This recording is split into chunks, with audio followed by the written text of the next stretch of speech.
J'ai 32 ans et je suis de formation ingénieur aérospatial. Je n'étais pas vraiment disposé pour créer une société, plutôt dans le moule franco-français des ingénieurs grande école. Et puis à 23 ans, je suis parti aux États-Unis, tout d'abord à Los Angeles pour l'Université internationale de l'espace, et puis ensuite au CNES à Washington, et de découvrir les États-Unis où tout est possible. On sent cette énergie d'entrepreneuriat. Ça m'a fait voir le monde différemment. Et puis l'histoire s'est écrite comme ça.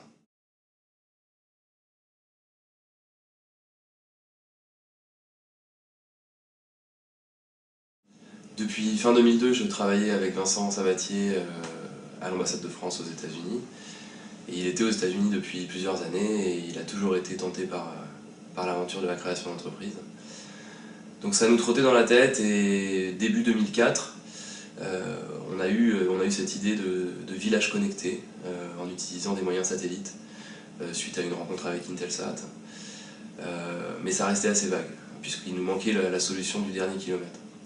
Et en mars 2004 à San Francisco, j'ai rencontré Georges-Édouard Talbot, futur associé de Nomotech, qui m'a parlé de leur solution de Wi-Fi de dernier kilomètre qui permettait de couvrir des abonnés à 10 km. Donc ça a été le déclic, ça a été vraiment le moment où je me suis dit qu'Alsatis pouvait naître. Et finalement, Alsatis est né dans la Silicon Valley aussi. Donc le 3 décembre 2004, 2 jours après être rentré des États-Unis, je m'asseyais dans mon petit bureau de 6 mètres carrés et Alsatis était créé.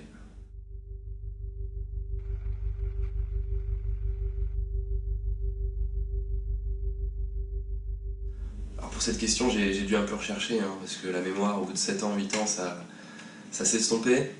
En fait, au tout début, on s'est appelé Wi-Fi Sat, puis Wi-Fi Satnet. Et pendant l'été 2004, c'était Sat Connect. On avait même fait les logos, on avait fait les statuts de la société au nom de Sat Connect. Et une semaine avant la création, je me rends à l'INPI à Toulouse et je me rends compte que c'est déjà déposé par France Télécom. Donc là, gros choc, il faut tout changer. Et en 2-3 jours, on a fait un brainstorming avec Vincent, Xavier, Romain. Et un ami de Romain est arrivé avec ce nom Alsatis qui a été publicité.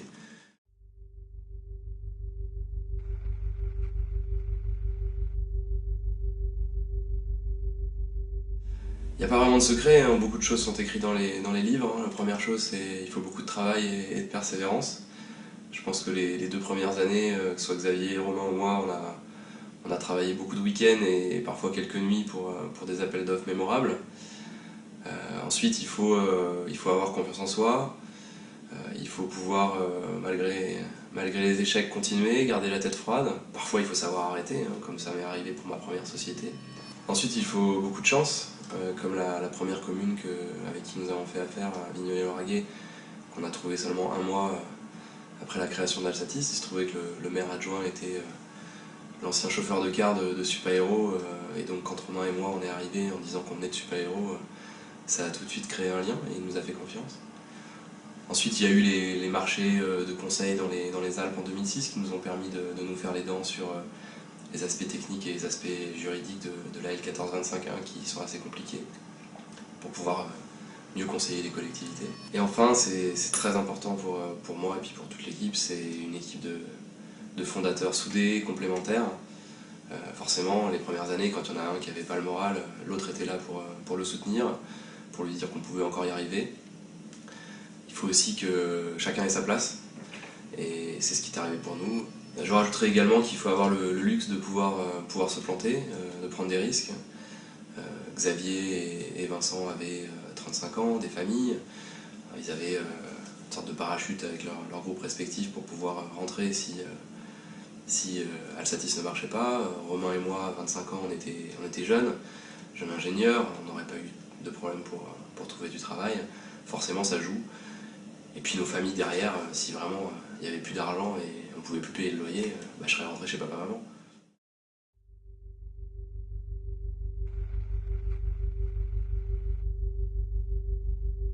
J'ai commencé dans mon petit bureau de 6 mètres carrés et Romain Busset est arrivé une semaine après. Une des premières choses que j'ai fait, c'était trouver 2 stagiaires.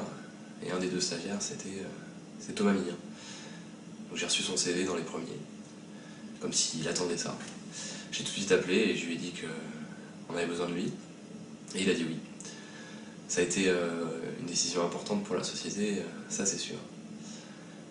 Donc moi, mon rôle au départ, c'était trouver des communes partenaires, organiser les réunions commerciales, définir les offres, créer le site web. J'étais au four au moulin, hein, comme tout le monde. Et ensuite, en 2006, avec les premiers marchés de construction Midi-Pyrénées, il a fallu un peu plus s'organiser. Donc j'ai été en charge de la direction infrastructure. Ça a coïncidé aussi avec mon départ en Thaïlande, où je ne pouvais plus vraiment m'occuper de la partie fournisseur d'accès internet. Donc là, pendant 3 ans, j'étais en Thaïlande, je revenais 1 mois sur 3 à Toulouse. Ça a été assez difficile, mais j'avais eu une équipe assez formidable qui a réussi à prendre sa place, à comprendre comment travailler avec moi et prendre leurs responsabilités. Puis en juillet 2009, avec la naissance de mon fils, la situation était plus vraiment tenable, donc on a décidé de rentrer sur Genève. C'était un peu plus simple pour aller voir les clients et les fournisseurs. Et ça a coïncidé avec ma nouvelle position de directeur réseau, où je m'occupais à la fois des déploiements, mais également de l'exploitation et de la maintenance de tous nos points hauts.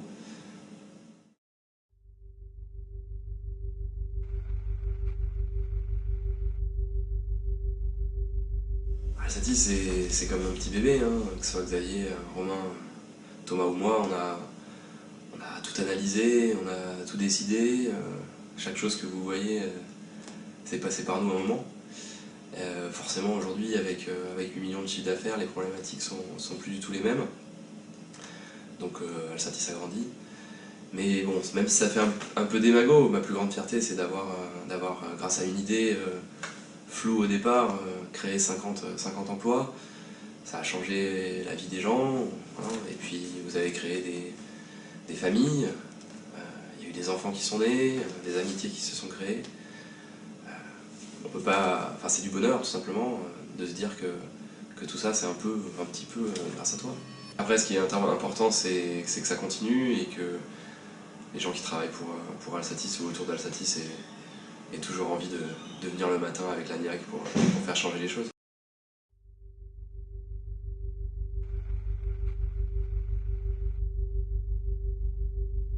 Le monde a changé, aujourd'hui Internet c'est 2 milliards de personnes connectées dans le monde, 700 millions d'utilisateurs Facebook.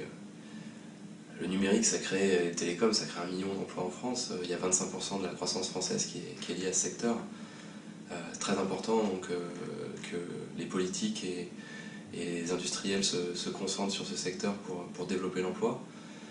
La France ne pourra plus jamais être compétitive sur le secteur manufacturier. Il faut développer les services. C'est pourquoi je suis vraiment persuadé, et je pense que c'est critique pour la France de déployer des réseaux très haut débit le plus rapidement possible pour encourager l'innovation, encourager le télétravail. On va devoir aller vers un exode urbain où les gens vont se rendre compte de la qualité de vie dans les zones rurales, et à partir du moment où ils vont pouvoir être interconnectés au monde, ils auront accès aux mêmes services qu'en ville, le cinéma, le théâtre, la musique. Ils pourront commander leurs courses en ligne. Et tout ça va faire que les gens vont revenir vers les zones rurales, ça va les repeupler et ça va, je dirais, rééquilibrer la population et les lieux de croissance en France. Et pour cela, nous devons donc déployer aujourd'hui des réseaux très haut débit, des fonds privés, des fonds publics. On voit bien qu'aujourd'hui c'est très difficile de financer ce projet-là.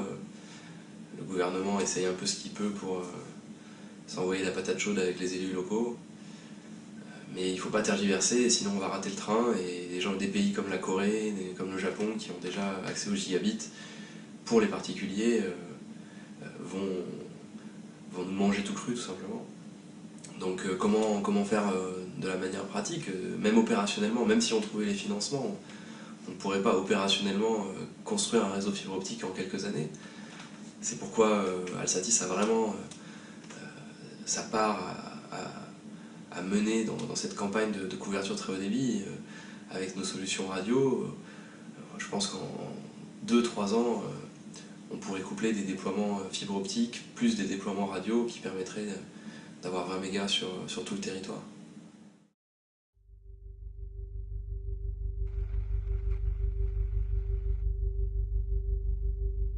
Je pense qu'Alsatis va devoir se concentrer sur 3 axes de développement.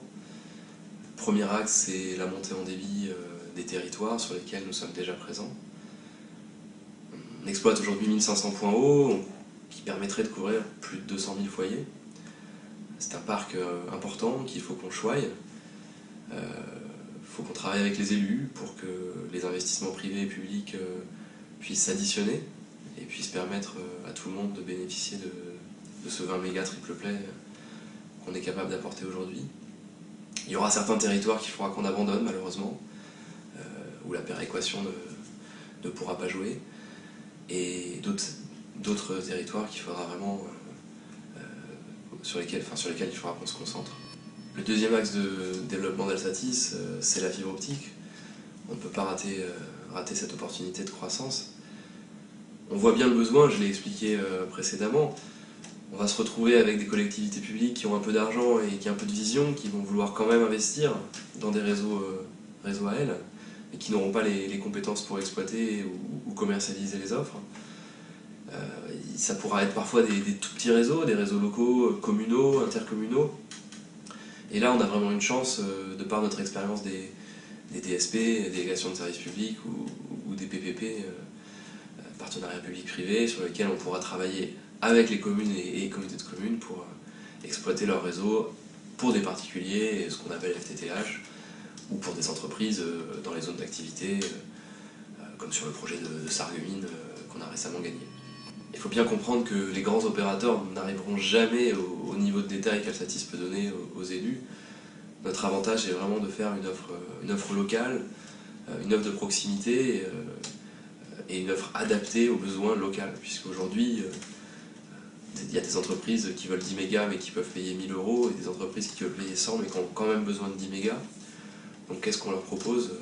Est-ce qu'on leur propose de déménager? Comment faire? Voilà, c'est un gros travail des politiques forcément. Enfin, le marché du haut et très haut débit pour les entreprises va continuer à prendre une importance croissante dans Alsatis.